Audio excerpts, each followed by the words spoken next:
جب میدان عمل میں نکلے تو مرحب نے کہا کہ علی تو جانتا نہیں میں کون ہوں۔ حضرت علی شیر خدا رضی اللہ تعالیٰ عنہ نے تلوار ذوالفقار لہرائی، فرمانے لگے میں یہ تو نہیں جانتا تو کون ہے، ہاں یہ سن لے انا اسد اللہ و رسولہ، میں اللہ کا بھی شیر ہوں، اللہ کے رسول کا بھی شیر ہوں۔ فرمایا میں وہ علی ہوں کہ جس کو اللہ نے بھی اپنا شیر کہا ہے، اللہ کے رسول نے بھی اپنا شیر کہا ہے۔ اور پھر میدان خندق میں حضرت علی شیر خدا رضی اللہ تعالیٰ عنہ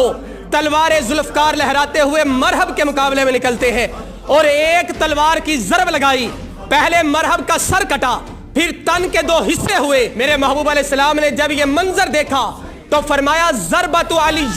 فی یوم الخندق افضل من عبادت الثقلین، فرمایا کہ میرے علی کی ایک ضرب کہ جو میدان خندق میں مرحب کے سر پہ لگی ہے، زمین و آسمان کی سب عبادت گزاروں میں سب سے زیادہ فضیلت والی ہے۔